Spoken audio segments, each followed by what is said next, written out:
11월 23일 신앙과 신학사랑방 일요 모임을 시작하도록 하겠습니다.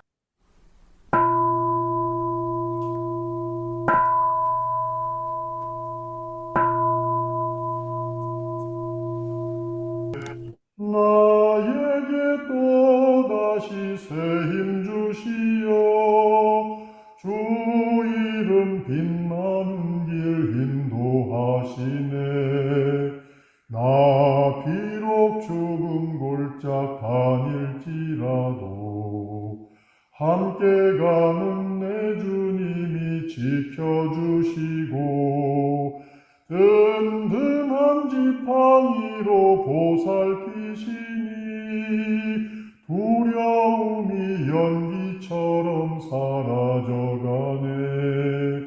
주님이 차려주신 나의 잔치상 내 원수 눈앞에서 차리신 밥상 내 머리에 귀한 기름 부어주시니 오 주여 나의 잔이 넘치나이다. 진실로 선하시고 인자하신 주 평생토록 나와 함께 동행하시리. 나는 야 주님의 집 돌아가오니 영원히 그곳에서 살겠나이다. 전남 방언 마가복음 3장. 예수께서 제차 회당에 들어갔는디 한쪽 손에 오그라든 사람이 있더란게 사람들이 예수를 고발해 홍군역을 내겠다는 심산으로 안식일에 그 사람을 깨끗이 고친가 어찌한가 동그래지게 쪼아보든마. 예수께서 손에 오그라든 사람한테 집이는 좀에 있나서 요자 가운데로 짬 와보시오이 하시든마. 그러고는 사람들에게 말씀을 하셨지. 안식일에 목숨을 살리는 좋은 일을 하는 것이기와 넘을 두디로 패고 죽이는 못된 짓거리를 하는 것 어느 것을 해야 옳은지 쪽간 얘기를 논아보쇼. 그러자 그들이 주둥이를 움쑥 봉하더란께 그들 맴이 완고한 것을 아시고 순간 노기를 띠시더만. 그들을 삥 둘러보시더만 그 손모가지 오그라든 사람한테 이르시길 손을 한번 쫙 하니 핌서 뻗어보시오이 하자 그가 손부닥을 뻗은 게 굉기하게도 손이 쫙 펴짐서 암시랑도 않게 나서 보이더란 말이지. 바리사이파 사람들이 백가터로 나가든마 바로 헤로데 당원들과 짝짝꿍을 하면서 어쩌든지 예수를 쳐다녀야 쓰겠다고 착당 모의를 시작했지. 예수께서 제자들과 한 꾼의 호숫가로 한 핀짝 물러가셨지. 갈릴리에서 큰 군중이 떼그러 다님시로 유대와 예루살렘과 에돔과 요르단 건너편 그리고 띠로와 시돈 근처에서도 그간 행하신 이적을 들여다 볼 참으로 소문을 듣고 몰려들더란게 예수를 둘러싸면서 밀쳐대다가는 큰 안전사고가 터질까 염려가 되더란게 어룻배 한 척을 포구에 대도록 제자들한테 죄기됐지. 오직에 여러 사람을 개안하게 고치셨는데 평생토록 빙에 끌려댕기던 사람들이 아주 예수를 한 태기만 만져보려고 죽기 살기로 덤벼들더란게 더러운 구신들도 예수를 뵙기만 하면 그분 앞에 납작 엎드리더만. 라고는 씹덕 껍덕 씹으리던 입으로 부르짖당마. 원매 이분이야말로 참말로 하나님의 아들이시지라. 예수께서는 자기를 얻다가 떠복수 맨키로 알리지 말라고 독하게 주의를 주고 그러셨지. 예수께서 또 산 깔끔하게 오르시더만 맨 구석에 뒀던 사람들을 부르신께로 떵게 가깝게 다가왔지. 보시던마 12를 따로 세워 사도로 삼으셨지. 저와 한끈에 지내면서 빠락빠락 복음을 전하는 일도 맡기고 구신을 몰아내는 능력도 주시더란께. 요렇게 12를 뽑아 세우셨는디 베드로란 이름을 새로 지어준 시몬과 천둥 베락의 아들이란 뜻의 보아네르게스라는 이름을 준 제베데오의 두 아들 야고보와 그의 동상 요한, 그 밖에도 안드레아, 필리포, 바르톨로메오, 마테오, 필리포, 알페오의 아들 야고보, 타데오, 혁명다운 시몬, 예수를 돈 받고 포라묵은 가리오 사람 유대였지. 돌방구 뜨냉구 예수께서 그참 저참 한 집을 정하고 들어가셨지. 겁나게 많은 군중이 몰려 쌓는 때문에 인대가정 밥상을 차려 묵을 틈씨도 없더란게. 예수의 친척 양반들이 앵그라 보다가 신장로 질로 나오는 뒤 그 양반의 정신이 획 돌아삐다는 소문을 들었는갑서 예루살렘에서 내려온 율법 학자들은 베엘제불 구신이 붙었다고 하고 또 뉘기들은 구신의 대장격인 괴양 수노릇을 하면서 부하구신을 쫓아내는 것이라 하더란께. 예수께서 그들을 불러다가 비유로 말씀을 주셨지. 사탄이 어찌게 사탄을 몰아낼 수 있겠소. 또 만당간의 나라가 내전이 벌어져서 두 편짝으로 갈리면 나라가 그 시로 절단이 나불 것이잖아. 만당간의 집안이 갈라져 멀크락을 잡고 집어 떼대면 가정이 어찌 무사하겠소. 만당간의 사탄의 나라가 내분으로 막행이질을 했사면 종국에는 짜그러져 망할 것이오. 먼저 고랑방통이 같은 놈을 세레 잡아 딸싹을 못하게 문고는 후에야 비로소 그 집에 들럭쟁이들이 달라붙어 재물을 털 수 있을 것이 아니오. 진실로 집이들한테 말하는디 사람이 저지르만 5만 가지 죄나 신성 모독의 징상스런 말쯤이야 거즘 용서를 받을 수 있는 것이제라. 그렇지만 성령을 모독하는 지설이는 결단코 용서를 못 받을 것이오. 미끄런 옹구락지라도 소양없이 혹독독한 형벌을 면치 못할 것이제라오. 요렇게 말씀을 하신 거는 그가 들은 구신이 씌어 실성했다고 니명을 씌우면서 비방하는 자들이 있었기 때문이었지. 그때에 예수의 어머니랑 성자들이 찾아와 갖고 밖에 서서 인편으로 예수를 부르는 뒤 군중이 예수를 삥 둘러쳐 안갔다가 엽죽기를 그저 선상님 어머니랑 성자 되시는 양반들과 누이들이 쩌짝 세르박에서 아까부터 선상님을 찾고 지시더란께요. 예수께서 입을 벌새 말하시는디 예 말이오. 어떤 누가 내 어매와 동상들이란 말씀이오. 삥 둘러 안근 자들을 둘러보시던마 말씀을 이으셨지. 내 어매와 동상들은 바로 혁군들인 집이들이오. 니든지 간에 하늘님 뜻대로 좌우튼간 살아보겠다고 힘을 쓰는 사람이 바로 내 성제고 자매제라. 그라고 또 나의 어머니라 말씀이오. 마가복음 3장입니다. 내용이 35절까지 있는데 좀 길게 느껴지십니다. 3장에 손이 오그라든 병자를 낫게 하시다.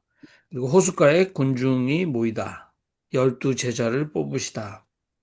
예수에 대한 친척들의 불신, 반대자들의 모함, 이렇게 내용이 나눠질 수 있습니다. 자, 여러분, 마가복음 3장, 저는 지금 이 전남 방언이 나올 때에 200주년 기념 신약 성서를 함께 눈으로 보고 있는데 상당히 의역을 하지 않고 여기 나와 있는 그대로 쫓아가려고 굉장히 애를 쓰고 있다 이렇게 보고 있습니다. 자, 여러분 편안하게 3장에서 여러분에게 아주 의미 있는 생각들 또 해석들을 나눠주시기 바랍니다. 제가 먼저 말씀드릴까요? 예. 저는 그 처음에 나오는 그 안식일에 병자를 고친 이야기에 좀 느낌이 있습니다. 분명히 그 이를테면 함정을 파놓고 기다리고 있는 것인데 예수님은 그 함정을 들어가셨어요. 그래서 과감하게 이제 자기 자신 커밍아웃을 하신 거죠. 그래서 안식일에 주인이 사람이다라는 것을 밝히시는 건데 이것은 당시에 그 권력을 가진 자들에게는 강력한 도전이잖아요. 그래서 결국 그 도전이 이제 결국은 이제 십자가로 결말을 짓는 거 아닙니까? 성경 얘기는. 저는 이걸 읽으면서 무슨 생각이 들었냐면 80년대, 90년대 민주화 운동을 하면서 저는 끊임없이 도전하는 삶을 살아야 했거든요.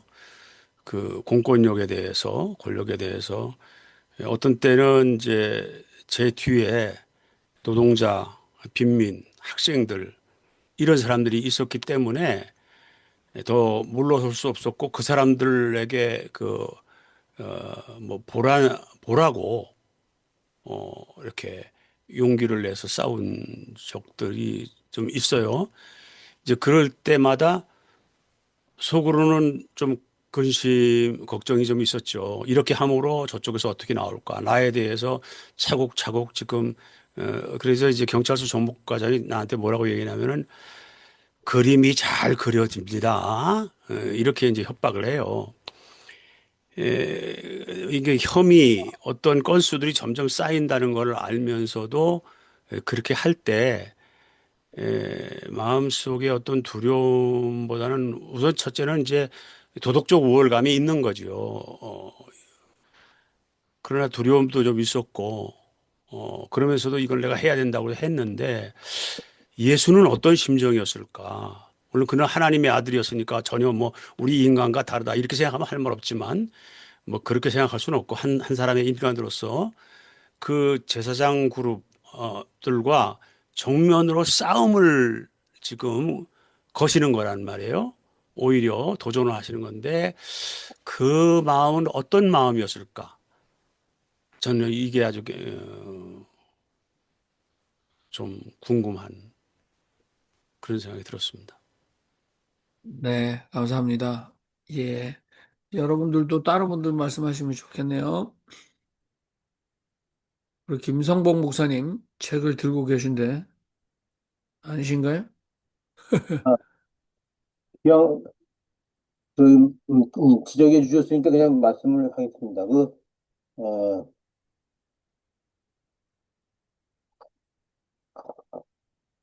여기 11절에 그러니까요 전라도 방언이라고 얘기하는데 전라도 사투리죠. 이제 제가 늘 드리는 말씀이지만 사투리는 어, 산스크리트어다. 어, 그 산스크리트 어원을 같이 한다. 이제 그런 말씀을 드렸습니다만 여기 11절에 더러운 귀신들도 더럽다는 말. 전에도 한번 말씀을 드렸지만 이 더럽다는 말이 산스크리트어입니다. 그래가지고 이 산스크리트어가 또 인도 유럽어의 어원이 됩니다. 그리고 우리말 사투리가 인도 유럽어의 어원이다. 이렇게까지 얘기를 하는 거죠. 강상원 박사님의 지론입니다. 근데 그 더럽다는 말이 인도 유럽어로 가면 어떻게 되냐? 더티가 됩니다. 그리고 거기에 11절에 드라곤은 씹떡 껍떡 씨부리던 입으로 해서 이 씨부리다는 말이 이게 또 산스크리트어입니다. 이 사투리가 산스크리트어하고 일치하는 거죠. 이 씨부리다는 말이 이게 인도 유럽어의 또 어원이 됩니다. 산스크리트어가 인도 유럽어의 어원이에요. say, speak, 말하다는 그런 뜻이죠. 그래서 이 전라도 사투리라고 했으면 좋았을 텐데 전남 방언이라고 해가지고 좀 이렇게 되는데 방언을 사투리라고 이야기하는 유일한 나라가 대한민국입니다. 방언을 사투리라고 이야기한다 하는 것이죠. 그래서 방언을 사투리라는 말이 크샤트리아 계급인데 크샤트리아 계급은 종교 계급 밑에 왕과 귀족들이 바로 크샤트리아 계급이었고 그 크시아티라 계급들이 전쟁에서 패함에 따라서 서쪽으로 이동을 해가지고, 동쪽으로 계속 이동을 해가지고, 중국을 거쳐서 이제 우리, 아, 전라도에 와서 정착하게 되는 그런 역사적 배경을 가지고 있다 하는 것이죠. 예. 그래서 참 이 전남 방언으로 이루어진 성경을 보면서, 정말 이 사투리를 대하니까 아주 힘이 납니다. 그래서 곧, 어, 우리 사투리는 산스크리트어다 하는 그런 결과를 발표해야 할 시점에 와 있다 하는 말씀을 드립니다. 이 성경 공부를 해야 되는데 사투리에 대해서 또 얘기해서 대단히 죄송합니다. 이상입니다. 네, 반갑습니다. 저는 그 3장에 보면 예수께서 지성수 목사 말씀하셨던 것처럼 안식일에 병자를 고친 사건입니다. 예수의 그 처형의 원인 중에 하나죠. 하나가 신성모독, 다른 하나는 안식일 파괴. 예수께서 그 당시에 그 안식일지라도 목숨을 구하는 것, 그것이 옳다라는 유대교 랍비들의 해석이 있었는데, 예수께서는 일반 병자, 그러니까 목숨을 위태로운 절체절명의 아, 환자, 그러니까 이머전시 환자죠.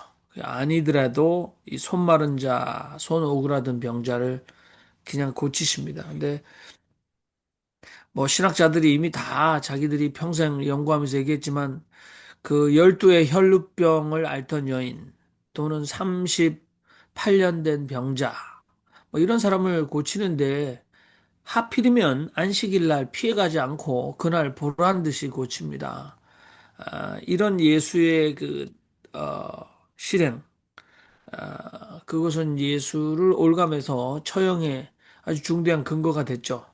뭐, 그런데 예수께서 지금 이렇게 하셨을 때의 반응이 바리새 사람들과 헤로데 사람들이 만나 예수를 없애기로 결심했다. 야합했다. 그게 3장 6절에 지금 마가복음 초반기에 나오지 않습니까? 그러니까 우리가 바리새파와 헤롯 땅 사이가 안 좋습니다. 오늘날로 말하면 뭐 진보와 보수 이렇게 하셔도 괜찮죠. 생각이 굉장히 다른 사람들입니다. 헤롯 안티파스에 가까운 자들은 팍스 로마나의 혜택을 받고 민족적 의식이 결여되어서 뭐 세리라든지 또 그들을 압제하는 어떤 부역자 역할을 하는 사람들이었습니다. 그러나 바리새파 사람들은 신앙으로 하나님 앞에 성결을 지키고 하나님이 이스라엘을 회복하는 때를 기다리는 사람들이었어요. 그러니까 뭐 독립투사 아니겠습니까? 친일파와 독립투사가 서로 야합했다. 이게 3장에 나온다는 거죠. 그러니까 저는 뭐 그렇게 좀 집중해 봤으면 좋겠고요. 근데 맨 마지막 부분에 이제 예수께서 새로운 형제 자매 모친에 대해서 얘기하는 거죠. 주위에 있는 사람 둘러보시고 내 어머니와 내 형제들을 보라라고 말하면서 하나님의 뜻을 행하는 그런 사람이 내 형제요 자매요 모친이다 이렇게 얘기를 하는데 여기 오늘 전남 방언은 여러분 보시면 굉장히 살갑고 재밌게 하나님의 뜻대로 살려고 하는 사람은 다 그렇다라고 얘기하면서 뭐 이거를 서양 사람들은 새로운 가족 개념 이렇게 얘기했습니다. 그래서 새로운 가족이 탄생한다 신앙 공동체에서 그런 얘기를 하고 있는데 중요한 건 여기에 하나님의 뜻을 행하는 그런 사람들이 내 부친이다라고 해서 아버지 얘기를 하지 않는다는 거죠. 의도적으로 뺐습니다. 물론 예수가 뭐 아버지가 누군지 알지 못하는 사생하다라는 당대의 어떤 예수를 향한 사람들의 폄하. 그렇기 때문에 마리아의 아들이라고 얘기하지, 뭐 요셉의 아들이라고 표현하는 게 정상입니다. 근데 애비가 누군지 모른다.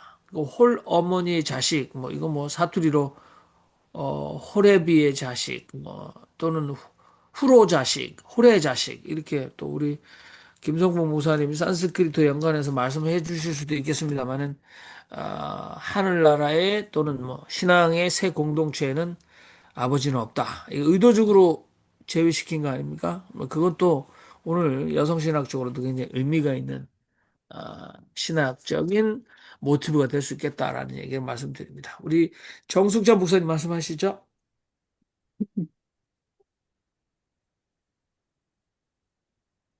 저는 오늘 어떤 대목에서 문제가 있다고 생각하는지 짐작이 가실 분이 계시는지 모르겠습니다. 왜 진짜 예수가 남자만 제자로 삼았을까? 제 퀘스천이 그게 있습니다. 70명을 보냈을 때는 누구누구라 하는 것도 서면도 없고 그냥 거기에는 남자라고 지명 결정한 것도 없고 70명이 있습니다. 그리고 예수를 그냥 집으로 모시기도 하고 예수 함께 하는 옷값 그때는 여성들 그 한 사람이라가 아니라고 생각합니다. 여러 사람이 있었다고 보는데 여러 가지로 여성들의 역할을 했을 때는 그 기록을 했습니다만은 왜 그분들 특히 mag달라 마리아 같은 사람이 제가 보기에는 베드로보다 더 중요한 제자였다고 저는 생각을 하고 있습니다. 그런데 여기에는 없습니다. 그렇다면 결국은 기록하시는 분, 편집하시는 분들, 그분들 손에서 예수의 뜻이 아니고 그분들 손에서 성서를 기록을 한 것들이 잘못되어 있다 하는 그것이 제가 내리는 결론입니다. 목사님들의 의견을 저는 듣고 싶습니다.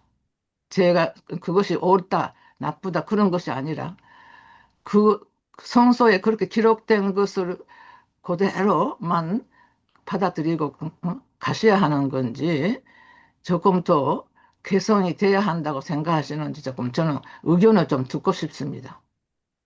네, 여러분들 열두 제자를 따로 세우시다. 요거는 마태와 누가에도 다 나오는 마가복음 마가 자료입니다. 그죠? 두 문서 가설에 의하면 마가복음의 자료입니다.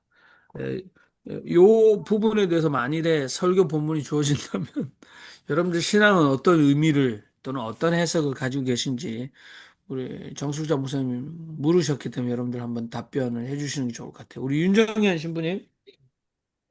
저는 정숙자 목사님의 제언에 전적으로 동감하고 저기 남성 중심을 가부장적 문화 속에서 쓰여진 편집된 그러한 부분이기 때문에 그렇다.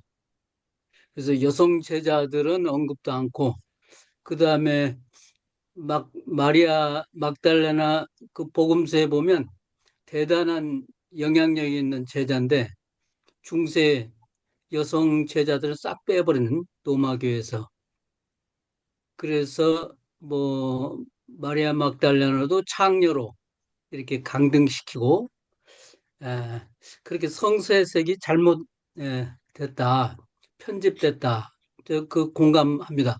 그리고 저기 제가 그제 나해철 시인이 최근에 낸 엄니 엄마 어머니 말씀 모 시집을 보내왔어요.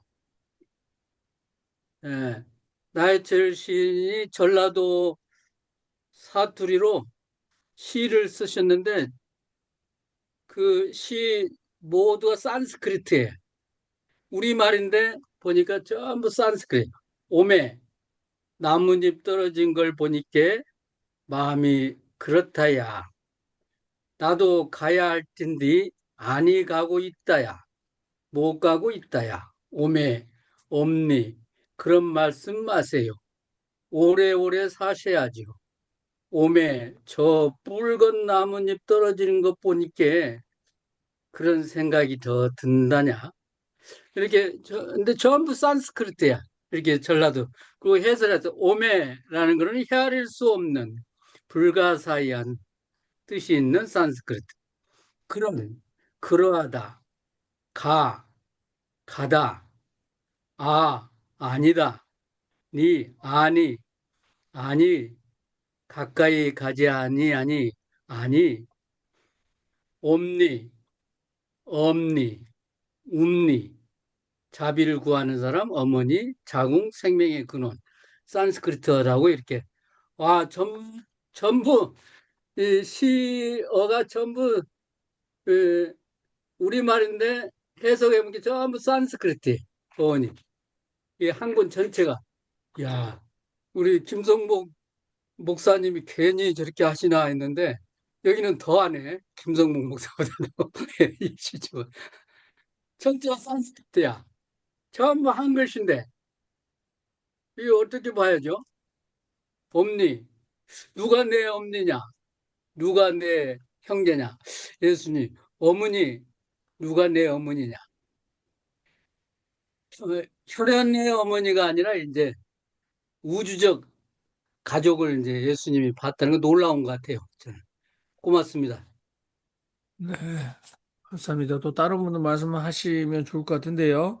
일단은 뭐, 그, 12명은 일단 상징적인 숫자입니다. 왜 13명도 아니고 11명도 아니고, 이건 이스라엘의 12지파를 의미하는 12명. 그런데 그 12명 명단에 여성의 이름 없다라는 거 분명합니다. 부인할 수 없고요.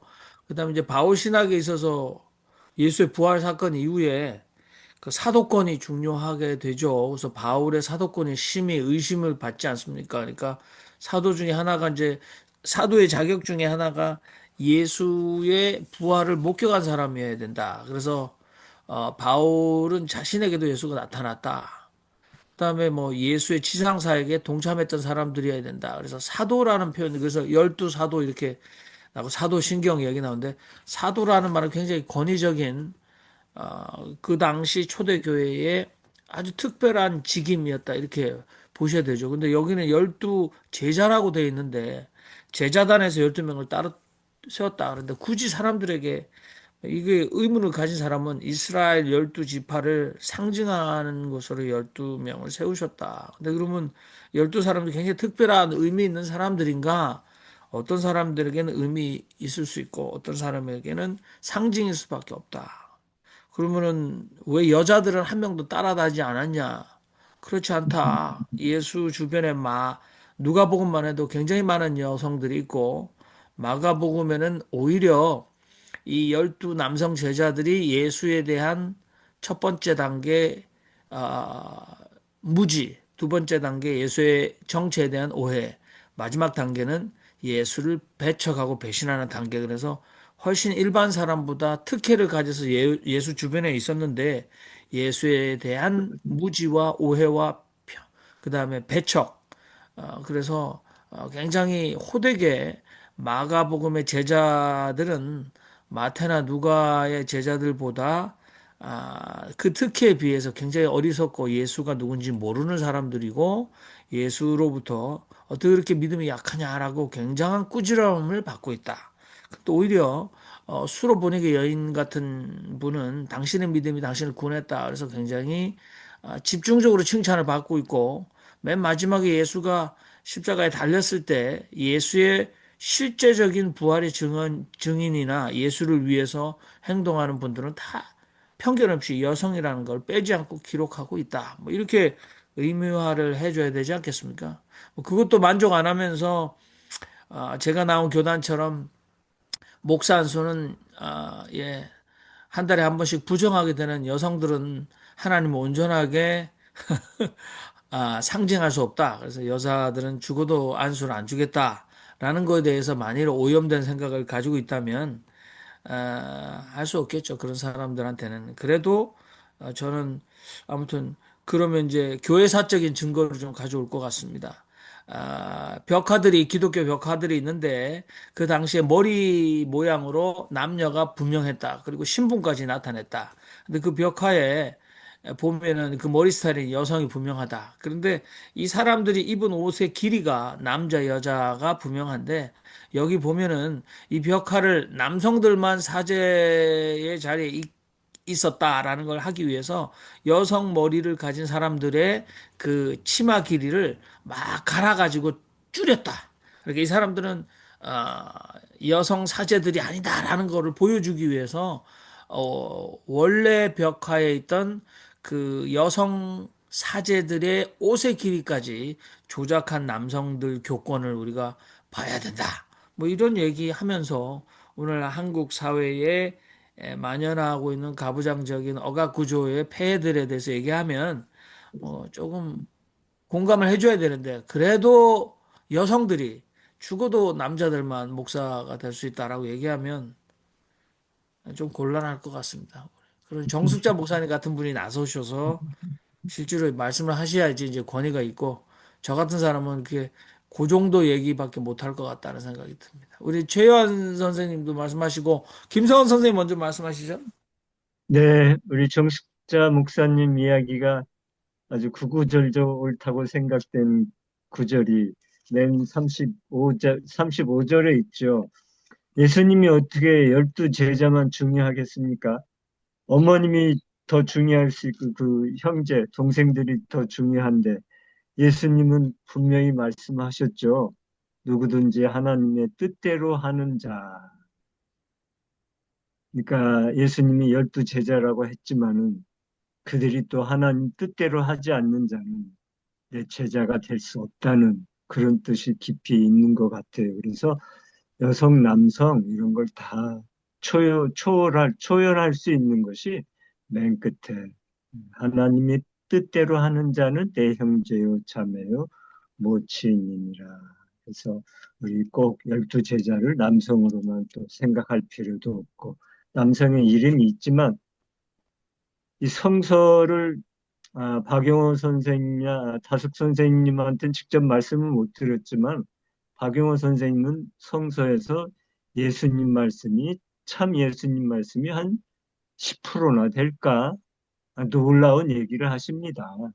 그렇다고 뭐 박용호 선생님이 성서를 다 부정하고 예수님 하나님을 부정하고 이러는 게 아니잖아요. 더욱더 하나님 예수님 더 사랑하시지만 성서의 그런 편집 과정 여러 가지 것들을 그대로 다 믿지 말아라. 글자 그대로 문자 그대로 믿지 않는 것이 좋겠다는 그런 상징성이 있고 제가 이제 말씀드리고 싶은 것은 29절에 누구든지 성령을 회방하는 자는 사하심을 영원히 얻지 못하고 영원한 죄에 처하리라. 그러니까 무슨 죄를 지어도 다 용서가 되는데 특히 성령을 회방하고 성령을 부정하는 사람은 영원한 죄에 처한다는 이건 굉장한 상징성이 있거든요. 왜냐하면 성령이 곧 하나님의 생명이니까. 그러니까 하나님을 부정하는 자는 그래서 뒤에 예수님이 하나님의 뜻대로 하는 자만이 내 형제 자매 어머니라고 얘기하는 거죠. 그런데 이 구절이 묘하게도 불경에도 똑같이 있습니다.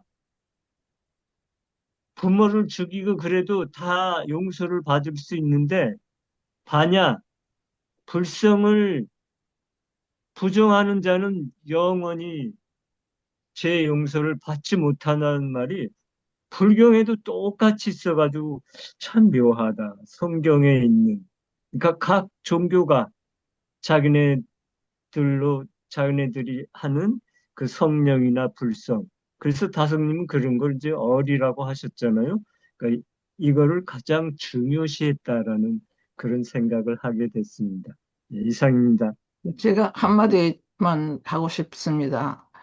예수님이 말씀하셨다고 기록되어 있기 때문에 진심으로 그 말 모든 것이 예수님이 하셨다고 믿으십니까?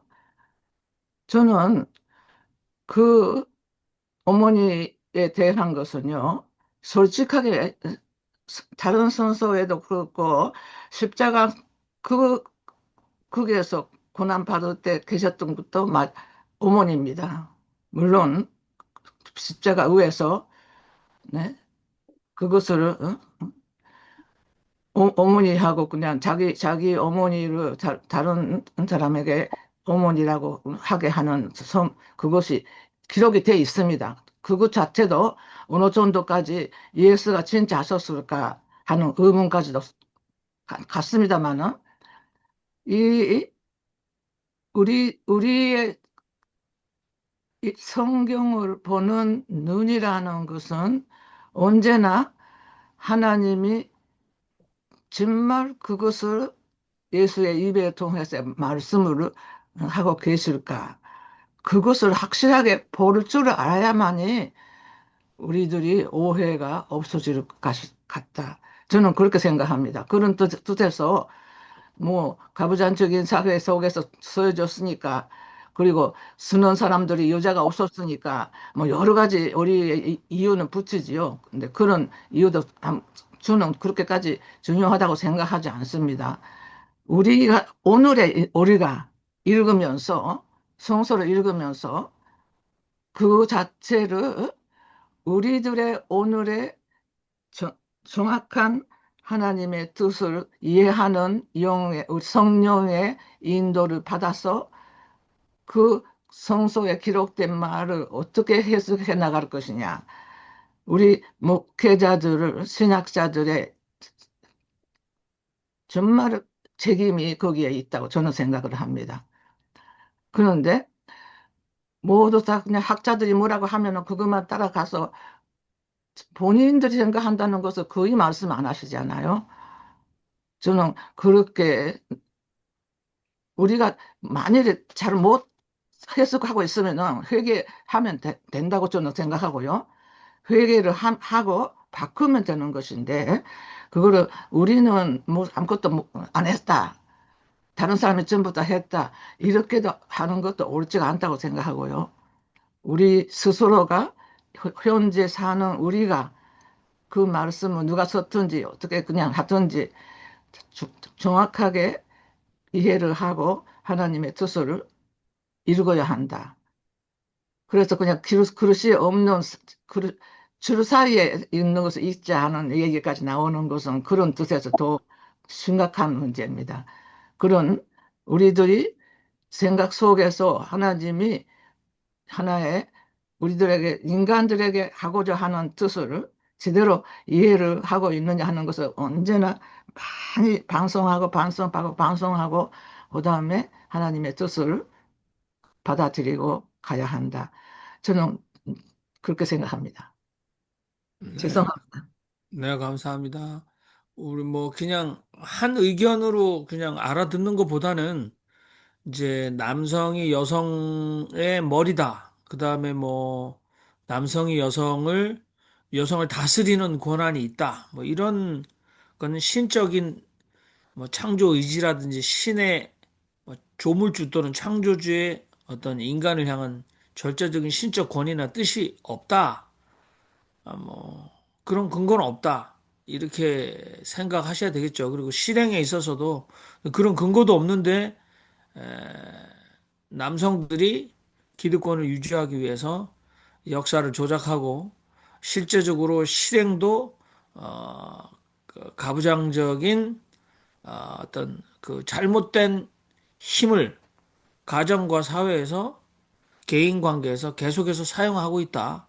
그 힘은 여기 이 모임에도 작용이 된다.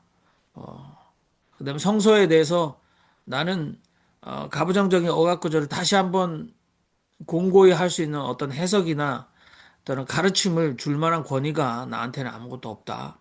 뿐만 아니라 여성들이 목사의 권위에 도전하는 것이 아니라 개인 한 사람인 남자인 나에게 도전할 때 그 사람은 충분히 도전하고 비판할 자격이 있다. 뭐 계속 그 정도로 나가야지 될 것 같은데요. 근데 뭐 이 정수자 목사님 말씀대로 여러분들이 서양 신학자나 다른 사람이 해석하는 거 말고 당신은 어떻게 목회 현장에서 또는 가정에서 당신 주변의 여성 가족들을 위해서 또는 여성 지인을 위해서 당신에게 주어진 기득권을 어떻게 쓰느냐, 제대로 쓰고 있느냐라고 물으시니까 답변할 여러분들의 실행적인 답변 소재가 있으면 그냥 편안하게 얘기를 해주시면 좋을 것 같고요.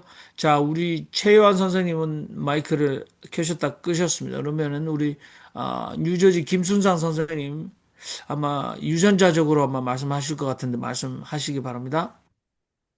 그건 아니고요.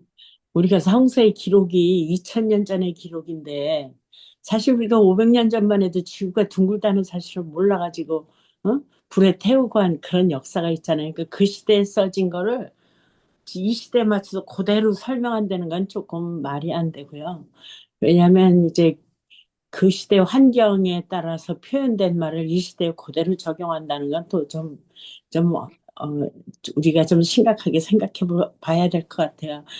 저희 말씀대로 여성을 폄하할 수 있는 게 아니라 그 시대의 여자들은 그냥 뭐라 그럴까 구대 종교에 뭐 얽혀서 아주 약자로 표현이 되고 그 소유권의 어떤 일부로 생각했으니까 그런 건데 사실 남자들한테서 그 힘이나 그런 게 없다면 이 지구상의 종족이 아마 보존되지 않을 거라는 생각이 들어요. 그러니까 지금 이 시대에 여성들의 역할이 커지다 보니까 또 여자들이 자기 할 일을 잊고 세상에 맞춰서 또 가는 경향도 있는데 각각 맡은 책임이 있다고 봐요. 그러니까 이거를 여성 비하다 뭐 이렇게 생각할 것 없이 말씀에 위주로 하면 그 시대 배경의 이해를 하는 게 우리가 편치 않을까.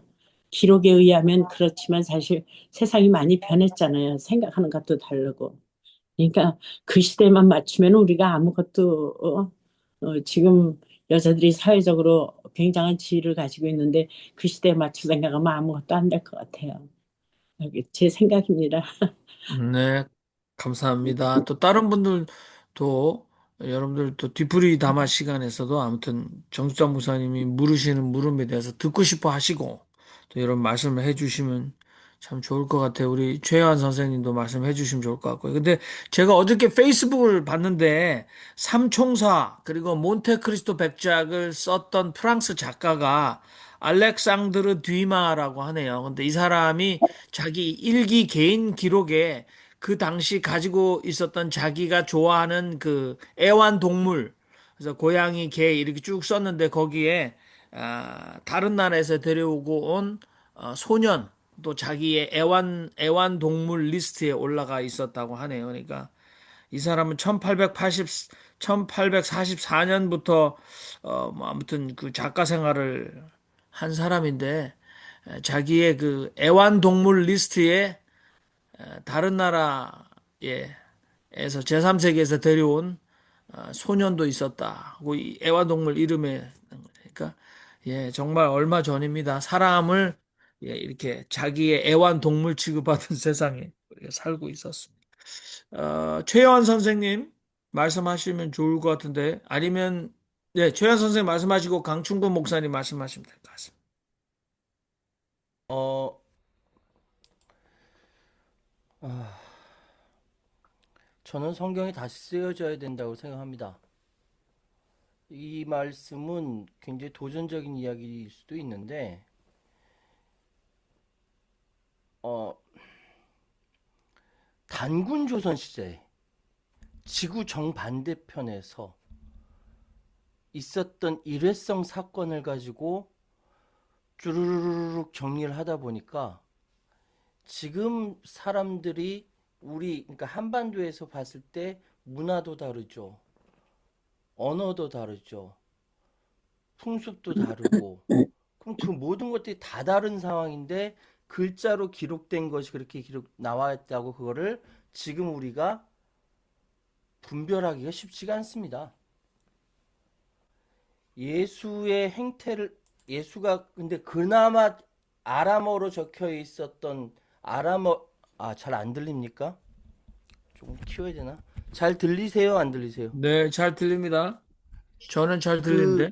아람어로 그 방언으로 쓰셨던 그 예수의 모습을 보면은, 자, 보세요. 말씀하시죠? 치유하시죠? 나눔하시죠? 그리고 같이 동행하시죠? 동가식 서가숙 하셨으니까. 굉장히 여성적이에요. 행태 자체가. 남성들은 전쟁 일으키죠? 전쟁이고 정복하죠? 수탈하죠? 행태 자체가 굉장히 남성적이지 않습니까? 그거에 정반대로 가는 거잖아요. 예수의 행위 자체가 그 정반대로 가야 된다라고 보여주고 있는데, 그걸 기록한 남성들이 수천 년 동안 중세시대 때의 그 교권, 교부들, 그 중심으로 움직였던, 그렇게 기록한 그것이 어떻게 정상일 수가 있습니까? 그래서 저는 성경은 다시 쓰여져야 된다라고 생각을 하고요. 예수의 정신이 무엇인지 오롯이 그 정신을 중심으로 성경이 다시 쓰여져야 된다. 근데 저는 다행히도 다섯 선생이 그 길을 보여줬다라고 생각을 합니다. 그래서 그런 차원에서 저는 지금 우리에게 전해진 왜곡된 모습이나마 예수의 정신 전해진 것을 구분하고 새로운 성경을 다시 정립해야 된다라고 생각합니다. 감사합니다. 네, 감사합니다. 또 우리 강주구 목사님 말씀하시죠. 네, 저는 조금 다른 관점에서 이해도를 좀 달리하는 측면에서 말씀을 드리고 싶은데요. 뭐 다른 것들이 좀 뒤에 해야 될 이야기가 좀 안식일 논쟁과 관련해서 좀 논의를 해야 될 부분들이 있을 것 같고요. 그거는 논의를 하고, 우리 아까 정숙자 목사님하고 몇 분 이야기해 주신 부분들에 대해서 좀 다른 이야기들을 좀 드리고 싶은 생각이 있는데요. 일단은 12제자에 대한 부분들에 있어서 12제자가 왜 여성이 없느냐, 여성 차별이냐 하는 부분들을 가지고 있는 자체가 저는 우리가 오히려 문제가 있다라고 저는 기본적으로 생각을 하고 있고요. 두 번째로 12제자를 선택할 때 그 다음에 보면은 번역상으로 좀 차이가 있을 줄 모르겠지만은 시 3장 13절에 보면은 산에 오르사 자기가 원하는 자들을 불렀다고, 예수가 원하는 자들을 불렀어요. 그 원하는 자를 불렀는데 나아왔다고 그랬어요. 여기에 나아왔다는 이 말을 좀 잘 생각해 볼 부분들이 있지 않는가. 왜냐하면은 12제자를 할 때 그 당시에 사회적인 문화 부분이 있어서 동가숙 서가식 할 수 있는 여성들의 사회적인 상황이 아니었기 때문에 어떤 부분들에 있어서는 예수가 동거하고 제자들하고 더불어 살았는데 이 부분들에 대해서 얼마나 여성들이 자유로울 수 있었겠는가. 예수가 여자가 싫어서 그랬었겠는가 하는 예수의 문제와 그 다음에 그 이후에 예수를 해석하는 사람들의 그런 문제는 구분을 해야 된다고 보여지고요. 그러면은 예수가 했던 그 부분들에 대해서 여성을 차별했느냐 하는 부분들에 대해서 우리가 거꾸로 이런 부분을 생각해 볼 부분이고, 그 당시에 사회 문화적, 그러면은 여성들하고 같이 사회 문화적에서 같이 동가숙 서가식을 할 수 있는 것이 타당한 것인가? 오히려 복음의 제자들 따랐지만은 실제 중요한 부분들에 있어서는 여성들이 더 중요한 역할들을 했다는 이야기죠. 이것을 우리가 지금 구분화시켜 가지고 그렇게 접근하는 것들이 오히려 굉장히 이원화시킬 수 있는 위험을 가지고 있는 것은 아니겠는가. 물론 현대에서 뭐 목회자들이라든지 여성들을 대해서 차별하는 부분들은 현대의 문제, 우리들의 문제들이죠. 그런데 그것을 예수의 문제로 전가를 시키는 것이 타당한 것인가 하는 것에 대한 제가 질문이 있었고, 그래서 제가 이거는 좀 위험한 생각일지 모르겠는데 13절에 놓아서 산에 오르서 원하는 자를 불렀는데 오히려 여성 자신이 오히려 방해가 될까 싶어서 그런 사회적인 제도를 극복하지 못했기 때문에 제자의 그룹에 들어가지 못하지 않았는가. 오히려 예수님의 소문을 듣고 내가 가면은 오히려 그 사회적인 문화적인 것을 극복하기 어렵기 때문에 내가 뒤에서 돕는 것이 예수를 도울 수 있는 그런 것은 아니겠는가 하는 관점에서 생각을 해봤고, 이후에 우리가 여성 목회자들을 차별하는 부분들에 대한 것들은 우리가 목회자들이 또 그 이에 제도권에서 그런 부분들을 만들어낸 부분들이 우리가 극복하지 못하고 남아있는 것은 아니겠는가, 그런 생각을 저는 가지게 되었습니다. 예. 네, 예, 감사합니다. 우리 그거 조금 한마디만 붙이면요. 지금 마가복음 가지고 얘기하기 때문에 그렇지만은 70명의 파송한 속에는 여성들이 많이 끼었었습니다. 네. 그거는 마가복음에는 없어요. 예, 예. 그렇지만은 다른 복음서에는 있어요. 예. 그것을 그냥요, 지금 말씀하시는 것은 마가복음이라는 하나의 책 속에서 기록이 되어 있는 것에 대한 것은 제가 선생님, 그 목사님 말씀을 제가 받아들이겠습니다. 그렇지만은 저는 일반적으로 전체로 보면서 얘기를 하는 것이고요. 그래서 여성들이 거기에 예수하고 함께 많이 움직였습니다. 부끄러워서 뭐 안 가고 뭐 그런 사람이 거의 없는 정도에 제가 알기에는 적극적으로 움직였습니다. 특히 사마리아 여인은요, 사마리아 전체를 복음화시킬 정도의 예수 혼자 만났습니다. 네, 그 우리가 뒤풀이 담화 시간에 조금 더 집중적으로 말씀을 나눠보도록 하겠습니다. 또 성서 본문에 대해서 여러분 다른 말씀이 없으시면 예, 다소고록으로 넘어가도록 하겠습니다. 동서고금의 정신생활을 한 사람들이 자기는 날마다 새로워졌다고들 말하고 있다. 참으로 새 것을 찾는 자는 퍽 드물다. 최신 유행에는 남에게 안 떨어지려고 열심히 찾는다. 그런데 무슨 이유로 찾는지는 생각하지 않는다.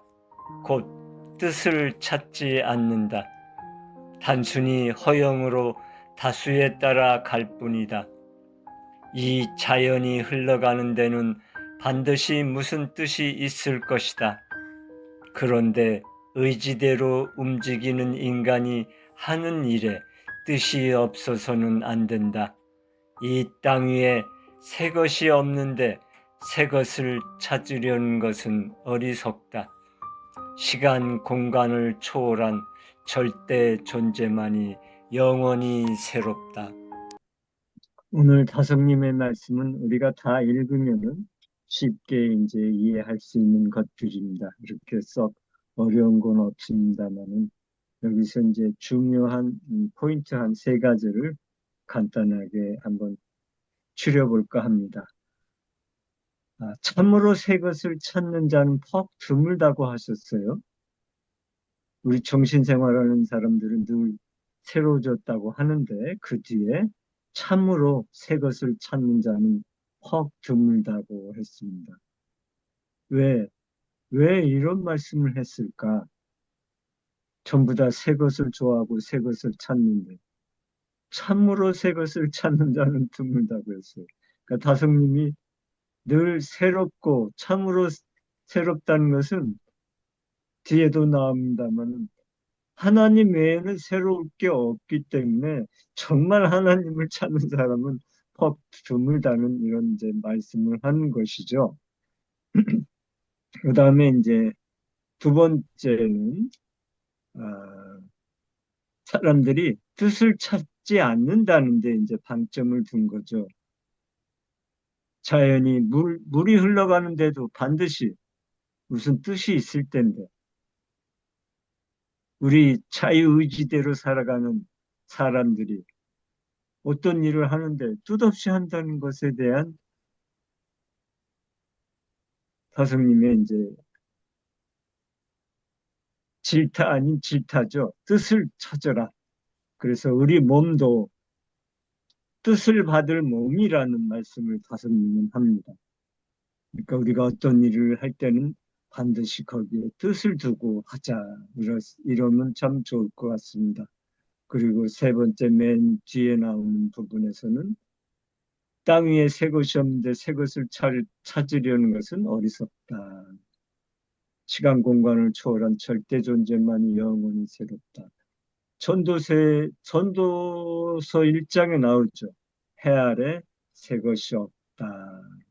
이런 것을 보시고 타성님은 더욱더 이거를 철저하게 느끼시고 이렇게 삶 속에서 실천하시면서 살으셔서 이러한 말씀들을 이렇게 나눈 것 같아요. 그래서 우리가 새 것 하는데 특히 뭐 새 물건 나왔다, 뭐 새로운 거 나왔다 해서 그걸 찾아다니는데 적어도 그런 짓은 하지 말자. 음, 오직 우리가 하나님로부터 새 것을 자꾸만 받아서 새롭게 나아가자. 이런 말씀을 하시고자 이 말씀을 전하신 것 같습니다. 네, 이상입니다. 네, 감사합니다. 저는 그 성경을 그냥 보는 거는 이현주 목사님이 쓰시는 글에서 많이 도움을 받았어요, 젊은 시절 때.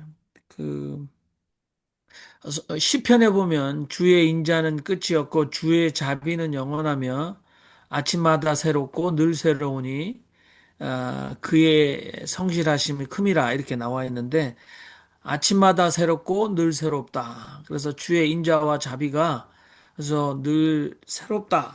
근데 이제 다석 선생님은 시간 공간을 초월한 절대자만이 새로울 수 있고 해 아래는 새로운 것이 아무것도 없다라고 다시 강조해 주셨어요. 근데 이제 제가 이현주 목사님을 소환한 이유는 그분이 그래도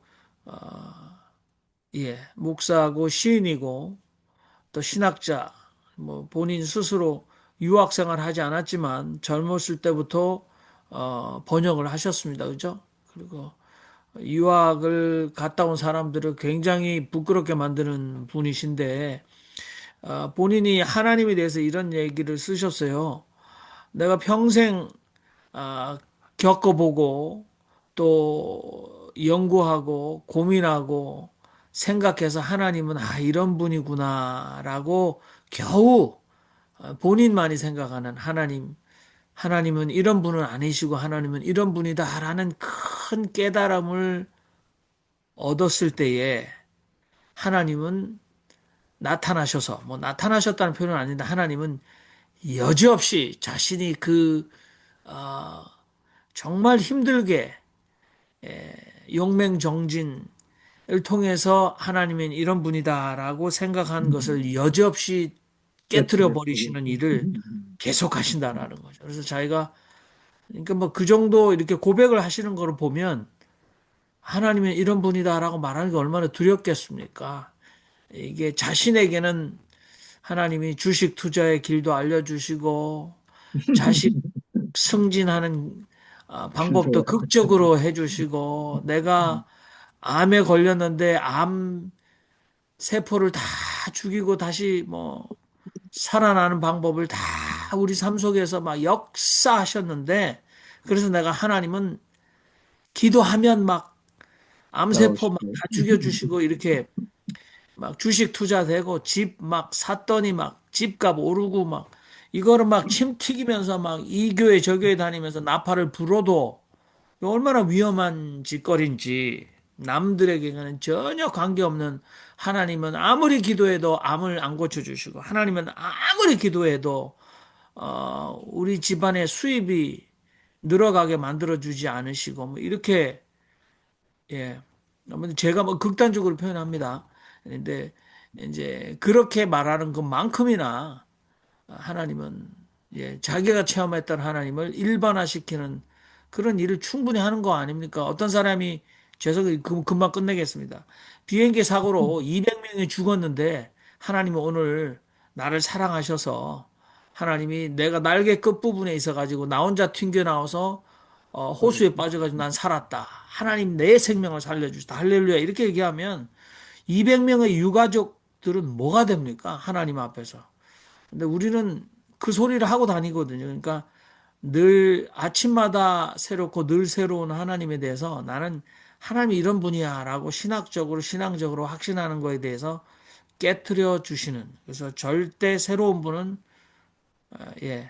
뭐 시간과 공간을 초월한 절대자밖에 없다라는 다석 선생님의 겸손한 인정은 우리가 새겨들어야 된다 뭐 이런 생각을 해봅니다. 다른 분들도 말씀을 제가 너무 길게 해서 죄송합니다. 네. 아주 제가 지금 이거 다소 선생님이 말씀 듣고 보니까 너무 공감이 됩니다. 그리고 아까 이전에 그 옛날 성경이 바뀌어야 된다고 얘기하는데 저는 전혀 그렇게 생각하지 않습니다. 정신 세계는 똑같습니다. 옛날이나 지금이나 또 시간, 공간을 지구 어디에 있거나 똑같고 시간도 똑같고 그래서 성경을 읽으면은 막 그렇게 감흥을 받고 그러는 거가 옛날에 살았던 사람이랑 지금 살았던 사람이랑 똑같고 그렇기 때문에 변함이 없다. 이거에서 저는 굉장히 동의합니다. 다소 선생님의 말씀에. 그래서 정말 변화된 게 한 개도 없어요. 물론 챗GPT가 나오고 뭐 AI가 나와서 편리한 거는 있지만 사람의 감정은 변화시킬 수 없다. 사람의 그 희노애락을 옛날이나 지금이나 똑같다. 그걸 변화시킬 수 없다. 저는 그렇게 생각하기 때문에 저기 뭐 물질적으로 편리해진 건 있지만 그다음에 과거 성경이 지금을 다스릴 수가 있고 그리고 다섯 선생님이 얘기한 거가 변함이 없다. 동서고금이 정말 서양이나 지금이나 어디 아프리카나 뭐나 사람 사는 건 똑같고 사람의 감정은 똑같다. 그렇기 때문에 변화된 거 없다. 이렇게 말씀드리고 싶습니다. 감사합니다. 네. 저도 다른 분들 마이크 켜시고 말씀하신 정숙자 목사님 마이크 켜져 계신데.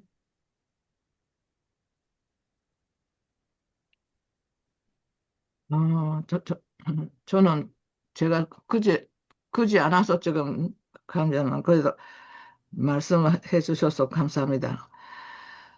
이 새것이라는 것을 무엇으로 얘기하는 건지 여기에서 자석 선생님이 새 것은 없다고 하시는 거 아닙니까? 그런데 다석 선생님 말씀하시는 새 것이라는 것이 뜻을 조금 설명을 해주시면 좋겠습니다. 아, 무엇을 새 것이라고 생각하고 무엇이 새 것이 아니라고 생각하시는지. 그러니까 다솜님의 말씀, 우리가 이제 보통적으로 새 것 하면은 새로운 물질 세계의 것을 얘기하잖아요. 그러니까 사람들은 그러한 새로운 것들을 찾는데 굉장히 관심이 많고 하잖아요. 근데 이 땅에는 새롭다는 게 없다는 거예요. 오직 하나님만이 늘 새로운 거지. 이 땅에 이미 존재해 있는 그 자체는 이미 새로운 것이 없다는 거예요. 옛 것이라는 거예요. 이미 존재 그 자체가 과거가 되는 거죠.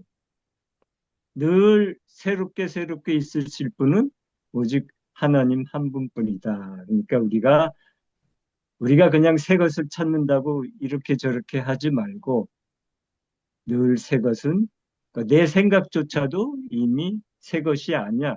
그러니까 늘 새로움을 우리가 추구하는 것을 절대 하나님에 대해서만 갖자. 이걸 가장 강조하시는 겁니다. 내 생각도 이미 과거의 생각을 하고 있는 거거든요. 오직 하나님만이 새 것이다라는 거. 그러니까 우리는 하나님을 향해서 늘 새롭게 나아가자. 철저하게 하나님 사랑을 하고 계신 겁니다. 그 부분은 조금 제가 받아들이기 힘듭니다. 조금 더 생각해 보겠습니다. 네. 네. 네, 다른 분들도 오늘 다섯 오록의 예, 새로움. 그래서 시간적으로 말씀하실 김성호 선생님이 그러니까 새 날이 왔다. 그래서 새 날은 바로 과거가 되어버린다. 그래서 시공을 초월한 절대자만 늘 새롭다. 뭐 이런 강조점을 얘기하시고 우리 지성수 목사님 말씀하시죠. 정 목사님, 뭐가 힘들어요? 정 목사님, 만마다 새로워지고 계시잖아요, 지금. 예? 아니죠. 몸은 들고 와도. 저는 새로워지고 계시잖아요. 과거가 있기 때문에 제가 있거든요. 물론 그렇죠. 근데 생각이 아니, 내적으로, 안으로 자꾸 새로워지고 계신데 뭘. 아직 그거는 봐주시니까 그렇지요. 그렇지 않아요. 그래서 제가 하고 싶은 말은 이 다섯 선생님의 말씀이 잘못됐다는 것은 아닙니다. 그러나 우리들 속에서 새 것이 없어지면은 모든 가구가 잘못했을 경우에는 어떻게 합니까? 그 참 문제가 심각하지 않겠느냐 하는 생각이 듭니다. 제 생각입니다. 저는 시대가 가면서 시대 정신이 조금 변하는 것 같아요. 그러니까 옛날에는 여자를 갖다 비하했던 거가 이제 나중에 갔을 때 어떤데 여자들이 막 우수해져가지고 여자를 인정하는 거. 그런 거 약간 그 룰이라든가 그런 게 조금 변하는 거지. 기본적인 사고방식은 안 바뀐다. 그리고 요새는 이제 그게 나오잖아요. 저게 어저께 제가 또 그 발레를 갔었는데 깜짝 놀란 게 뭐냐면은 여자 남자 9명이 나오는데 그 18명의 옷이 똑같았어요.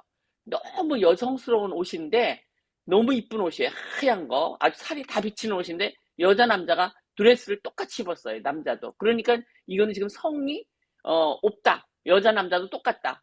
삶과 죽음이 하나듯이 여자 남자도 똑같다. 이런 식으로 이제 약간 우리가 깨달음이죠. 아까 그 지구가 뭐 동그랗다는 걸 갖다가 깨달은 것 같이 여자 남자도 구분하지 말고 그렇게 이제 되는 약간 시대 정신. 그러니까 제3의 성이라고 다 부르자.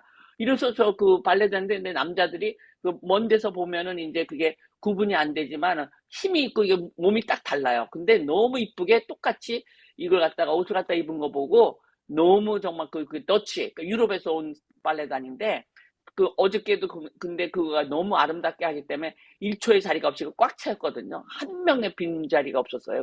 그 극장이.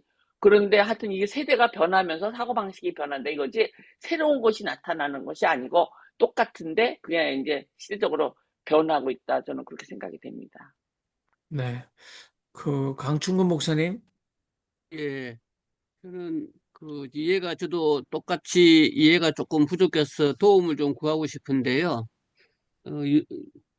유모 선생님이 했던 날마다 새로워졌다는 말과 그 다음에 새 것을 찾는다는 그 말이 새로워졌다는 것과 새로운 것을 찾는다는 그 부분들이 같은 의미는 아니고 다른 의미로 이야기하는 것 같아요. 그래서 뒤에 뜻을 찾는다, 유행을 따라서는 안 된다, 하나님의 뜻을 라고 이야기하고 있는데 아마 정수자 목사님이 했던 질문하고 비슷할 수도 있을 것 같은데 이 새로워졌다는 거하고 새 것을 찾는다는 게 어떤 의미인지 이 강조하고자 하는 부분들이 어떤 것인지 좀 더 추가적으로 설명을 해주시면 좋겠는데요.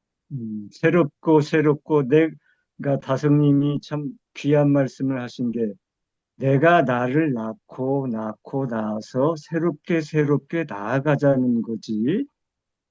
그거는 이제 이해가 되잖아요. 내가 나를 낳고 낳아서 새롭게 나아가자. 하나님께 나아가자는 거예요. 그거는 위로 나아가자. 그렇게 이제 보셔야 되고 새 것을 찾지 말라는 것은 말 그대로 이 전도서에 해 아래 새로운 것이 없어. 그러니까 세상적인 모든 어떤 물질들은 새 것이 우리가 처음 나왔으니까 새 것이라고 하지만 이러한 것들이 새 것이 아니라는 거죠. 그러한 물질적인 새 것을 찾지 말고 우리가 뜻을 갖자. 우리가 하는 일에 어떤 일이든지 자연이 흘러가는데도 다 뜻이 있댔는데 왜 사람은 자기가 하는 일에 뜻을 갖지 못하는가? 이제 여기에 대한 말씀을 하시는 겁니다. 그래서 오직 없이 계신 하나님만 영원히 새롭다. 그러니까 우리가 찾을 것은 뭐예요? 오직 하나님을 향해서 가자는 걸 가장 여기서 키포인트로 주면은 좀 이해가 수월해질 것 같습니다. 네. 저희 질문들이 많아지니까 뭐 더 좋습니다. 그 다른 분들도 편안하게 말씀하시고. 근데 이제 저는 사실 뭐 크게 부담은 안 됐는데 가끔 목사로서 그 신년 축하 주일 뭐 이렇게 새해가 되면 설교를 해야 되는데 본문을 우리가 가장 많이 하는 게 새술은 새 부대에 그러면서 여러분 뭐 새롭고 다시 뭐 을사년이 왔습니다. 뭐 새해가 왔습니다. 무슨 년이 갑오년이 왔습니다. 이렇게 얘기를 하면서 예수님께서 새 것을 새 부대에 뭐 새 것, 새 날, 하나님은 새로움의 하나님이고 막 얘기를 하는데 그냥 주어졌으니까 하는지 뭐 자기도 감동은 없어요. 그리고 그게 뭐 그날 예배 드리면서 사람들이 그 설교를 중요한 건 아니죠. 무슨 목사의 설교가. 근데 성경 본문 가져와가지고 새해니까 저 사람 저 소리 하나도 보다 정도인데 다석 선생님이 오늘 여기서 영원히 새로움과 지나가는 새로움 그리고 우리가 참으로 새 것을 찾는 자는 어떤 자들이니까 뭐 이런 굉장히 종교 철학적인 또는 가르침에 대해서 다석 선생님이 뭐 종이 그냥 해프게 쓰듯이 쓸데없이 끄적끄적 메모 낙서하듯이 쓴 건 아닐 텐데요. 굉장히 깊은 가르침이나 또는 깨달음에 대해서 우리에게 주기 위해서 이 얘기를 하고 계실 텐데, 예. 지선수 목사님 말씀하셨던 것 같이 만약에 매일 제 마음 속에서 뭔가 새로운 것을 깨닫고 간다면은 그것이겠지요. 근데 그것이 그렇게 쉬운 것은 아니라는 것을 제가 다시 생각을 하는 것뿐입니다. 어려운 일입니다. 맞습니다. 그쵸. 새로운 거가, 그거가 뭐가 챗GPT가 발견됐다. 내가 오늘 배워서 내가 그걸 깨달았다. 그러면 그게 새로운 거고, 또 몸이 아팠다가 아주 큐어가 되는 거 있잖아요. 아주 기분 좋아졌다. 깨끗하게 몸이 낫다. 그러면 그게 새로워진 거라고 해야지. 새로운 거 같다 하면 억지로 찾을 게 아니라 변화된 거가 새로워졌다. 변화하고 새로운 거하고 어떻게 다른가? 최한 선생님 얘기해 보세요. 아니, 저 요한 내가 먼저 짧게 얘기를 할게. 지금 부용 씨가 참 좋은 얘기 하셨는데 지금 문제가 되는 게 뭐냐면 챗 GPT 때문에 날마다 새로워지는 사람들 때문에 문제예요. 보통 문제가 아닙니다, 이게. 그래가지고 그래서 제가 붙였어. AI 마귀 들렸다고. 그만 날마다 순간순간 새로워지는 거야. 그래서 새로워지는 걸 막 올리는 거야. 그래서 주변 사람들을 막 혼란하게 만들어요. 지금 그런 시대가 됐어요. 저는 여기서 다스 선생님이 맨 마지막에 말씀하신 거, 시간과 공간을 초월한 절대 존재만이 영원히 새롭다라는 말이 핵심이라고 생각해요. 왜냐하면은 제가 이제 방송 원고를 씁니다. 이제 내일 방송할 거를 오늘 원고를 쓰거든요. 근데 그 사이에 사건이 터져요. 그러면 새롭지가 그 않지. 방송을 못 써요. 다시 대응해서 다시 막 해야 돼요. 인간은 시간과 공간을 초월할 수가 없어요. 그러면 사람은 이 시간과 공간을 초월할 수가 없기 때문에 생성되어서 우리는 죽어가는 존재입니다. 우린 죽어요. 언젠가 죽겠죠. 계속 다스 선생님 말씀 살알이 계속 막 생성되다가 생성되는 것이 점점 줄어들면 죽어요. 인간의 삶은 그래요. 맞습니다. 근데 중간에 때로는 갑자기 뭐 약을 먹든지 운동을 하든지 건강해져서 살알이 더 많아져. 막 기능이 더 늘어나고 그럼 뭔가 바뀌는 것 같죠. 그러나 우리는 점점 죽어가요. 다섯 선생에 대해서 세간의 평은 죽음의 신학자라는 평가를 합니다. 왜? 다섯 선생은 칠성판이란데 내내 무릎 꿇고 앉기도 힘든데 그렇게 앉으셔가지고 내내 그렇게 생활하셨거든요.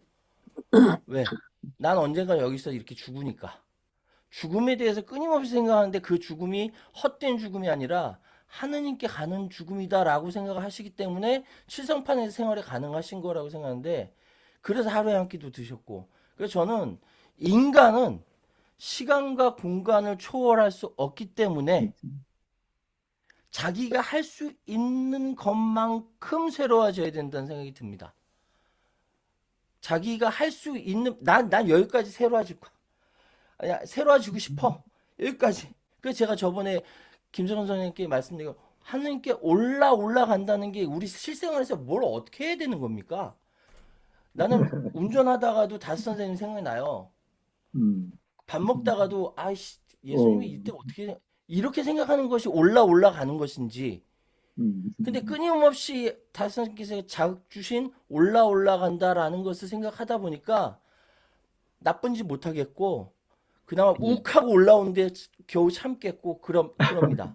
그런데 나는 죽어간다라는 걸 인식하고 있어요. 음, 언젠가 죽겠죠? 지구상에 나란 최요한이라는 인간 존재는 없겠죠? 그런데 그 의미는 무엇이냐? 하나님에 대해서 올라간다라는 그 인식으로 시간과 공간을 초월하지 못하지만 그 안에서 새로워지려고 끊임없이 고민하고 노력한다. 그렇다고 제가 뭐 엄청나게 하는 건 아니고 그냥 인식하고 있다 정도로 저는 그렇게 생각합니다. 변화와 그 새로워진다는 건 그렇게 인식합니다. 네, 감사합니다. 우리 김춘선 선생님도 말씀하시죠. 아, 예, 예. 그 시간이라는 개념을 아무도 아직까지 설명을 정확히 못 하는데 그 시간이 생긴 건 2차 혁명이 나오면서 기차가 나오면서 시간을 만들었다 그래요. 왜냐면 여기서 출발해서 4시간 후에 도착하는데 시간을 그 시대 똑같이 썼거든요. 근데 우리가 조그맣게 말씀하신 그 우리가 죽어간다고 생각하는 거에 저는 정반대예요. 왜냐 이 지구상의 모든 수소 오라늄까지 그게 생겼다 이게 이 윤회설을 저는 더 확실히 믿어요. 왜냐 변하는 거지 죽는 게 아니다. 그런데 다석 선생님이 얘기한 새날이는 건 변하는 걸 어떻게 변할 것이냐 우리가 잘 새롭게 변하는 거지. 우리가 물을 끓이면 없어지는 것 같지만 다 공기 중에 있잖아요. 뭘 태워서 없어지는 게 아니고 다 에너지로 바뀌고 다 바뀌는 게 현대과학의 양자역학인데 모든 게 지구상을 이루고 있는 모든 것들이 온 우주에서 언제나 변하는 거예요. 변해. 그걸 보고 제가 참 신기한 게 제가 생명관도 틀리고 다 그래서 부활이라는 개념도 있구나 하는 그런 그 새로운 양자역학을 성경적으로 인식을 하니까 훨씬 편하더라고. 설명도 쉬워지는 것 같고. 우리는 눈에 보이는 큰 것들은 다 없어지니까 봄에 낙엽이 새잎이 나서 가을에 낙엽이 떨어지면 죽었다고 생각하지만 나무는 여전히 있잖아요. 우리 인간도 죽었다고 생각하지만 죽는 게 아니고 원뿌리는 다 자식한테 DNA로 가고 다 모든 지구상의 모든 우주의 생태계가 다 있는데 다만 변한다. 어떻게 변해야 되냐? 다스 선생님 무슨 말마다 새롭게 변하면 그게 정말 뜻 있는 게 아닌가. 그걸 일찍 깨달으신 것 같아요. 네, 감사합니다. 네, 좋습니다. 그, 동의하는데 그 DNA가 자식한테 가는 게 아니고 우리가 그 원본이 영혼이 있어요. 그래서 그 스피릿이 그 영이 떠나잖아요. 죽으면은 하나님한테 가는 거예요. 그 29람이 있으니까 그거는 영혼이 사는 거지. 우리가 자식한테 자식하고는 나랑 개체랑 아무 상관이 없어요. 내가 저체가 있어가지고 내가 그 윤회설을 갖다 저도 믿는데요. 그것도 다시 태어나기도 하고 또 안 태어나기도 하고 예수님하고 같이 살기도 하고 그러니까 그거는 뭐 자식하고는 연결이 된 게 아니에요. 그럼 자식 없는 사람은 어떻게 한답니까? 그게 말이 안 되고 그게 이제 자신이 없어도 이 지구상에 없어요. 75억이 아니 그러니까 넘는 자기 사람들이 자체의 원이 자기 자체의 그 영혼이 있는 거예요. 그 네, 이 스피릿 혼이라는 게 그것이 가는 성경에 거예요. 굉장히 네. 영하고 혼하고 그게 굉장히 강조가 돼 있잖아요. 왜냐 우리는 보지 않는 거에 대한 그런 거에 대한 굉장히 어떤 공포감도 있고 어떤 그 모르니까 보이지 않으니까 안 보이니까 모르는 거예요. 근데 영이라는 개념이 지금 그 현대에 와서 그것도 영과 일로 다 나와요. 그게 어떤 표현이지 우리가 보이지 않으니까 영혼이 어디로 딴 나라로 천국으로 갈 것이다 생각하지만 주기도문에도 하늘에서 이런 것 같이 땅에서도 이루어진다고 그랬거든요. 이 땅에서 천국이 이루어진다고 나는 그렇게 생각하는 거예요. 그러니까 그런 개념들이 우리가 시대에 따라 참 다른데 이 현대에서 또 다른 또 메커니즘이 나올지 모르지만 현대까지는 그 모든 영이나 모든 것들이 영과 일의 숫자로 인간이 실제로 만들어내고 있으니까 우는 거, 슬픈 거, 또 그 어딘가 보이지 않는 그 영적인 힘 이런 것들이 상상 이상으로 나오니까 챗GPT는 아무것도 아닌 1%에 가능한 거고 그거 말고도 이 우주의 모든 정보들이 설명할 수 있는 것만큼은 아직은 있지만 그것도 다는 아니라고 봐요. 네. 저희가 새로움을 해석하기 위해서 양자역학도 가져왔고, 양자역학적 통찰, 그 다음에 우리 양보영 선생님이 심령과학적 21g, 영혼의 무게, 여기까지 또 가져왔는데 여전히 새로움이 각자가 다 새로운 게 뭔가로 가지고 있는 것 같아요. 네, 저는 김순산 선생님 말씀하셨듯이 이제 고대 그리스 철학자들의 만유유전설 모든 것은 변한다. 그래서 예, 야채에다가 무를 넣고 고춧가루와 소금을 넣는데 우리에게 좋게 변하면 발효, 우리에게 아주 해악을 끼치게 변하는 것은 부패.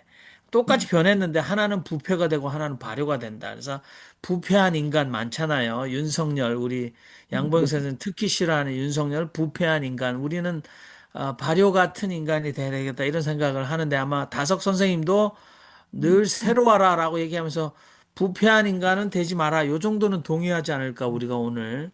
근데 오늘 더 못하신 분들이 있으신가요? 이렇게 일신, 우일신, 네. 또는 늘 세우라 하라 또는 시간과 공간을 초월한 절대자만이 늘 새롭다. 여기에 대해서 더 하실 말씀 있으신 분. 우리 헨리키 목사님 하셔도 좋고요. 네. 하실 것 같은 얼굴이세요. 예, 네. 이렇게 설왕설래, 이렇게 말을 주고받으시면서 하는 것들 속에서 저도 많이 깨닫습니다. 어, 저는 매일이 새롭다는 말에 동의합니다.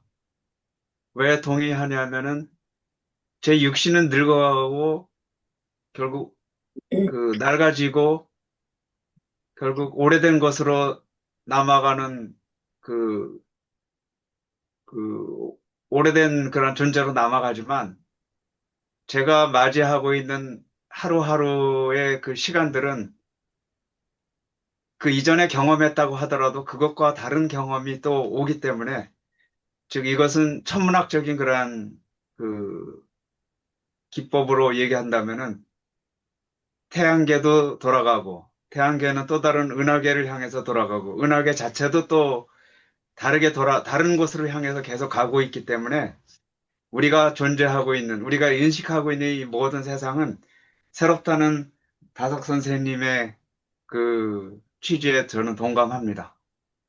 네, 여기까지만 말씀드리겠습니다. 네, 감사합니다. 자, 여러분, 끝나고 나서 우리가 뒤풀이 담화 시간이 있으니까 또 더 하고 싶은 얘기를 나누면 좋겠습니다. 우리가 시작한 지 1시간 반이 됐습니다. 이 시간 마무리하기 위해서 각자가 기도하는 시간, 각자가 아니라 우리가 화살 기도죠. 한마디 기도하는 시간을 가지면 좋겠습니다. 제가 먼저 하겠습니다. 하나님, 한국의 정치 상황, 한국의 아, 여러 가지 일들을 보면서 내란 극복이 시대적 과제라고 믿고 있는데 너무나 더디고 답답하고 힘들게 진행됩니다. 악은 왜 이토록 끈질긴지 또 우리에게 다가올 개혁과 새로움은 왜 이렇게 느린지 하나님 용기를 잃지 않도록 기도하는 많은 사람들을 도와주시기를 간절히 바랍니다. 아멘. 하나님 아버지,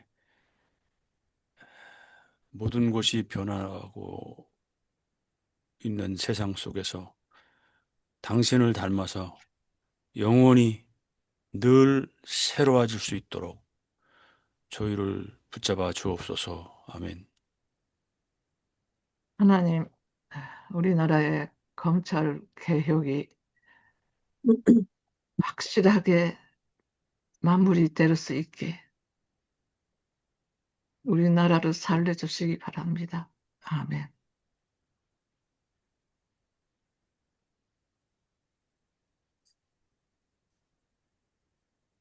하나님, 우리나라의 사법부를 갖다 빨리 처리하여 주시옵소서. 지금 사법부가 제일 말썽을 부리오니 빨리 처단하게 하여 주시옵소서. 아멘. 살아계신 하나님, 이재명 대통령을 보호하여 주시고 또 우리로 하여금 이 아랍에미리트와 또 이집트에 많은 무기들을 파는데 과연 하나님의 뜻에 합한 건지 저희들 무기의 신학을 갖게 하여 주시옵소서. 아멘. 의지대로 움직이는 인간이 하는 일에 뜻이 있는데 이 뜻이 하느님의 뜻에 부합하도록 도우소서. 아멘. 비우고 비워서 태공으로 살아서 신되는 저희가 되게 인도하소서. 아멘.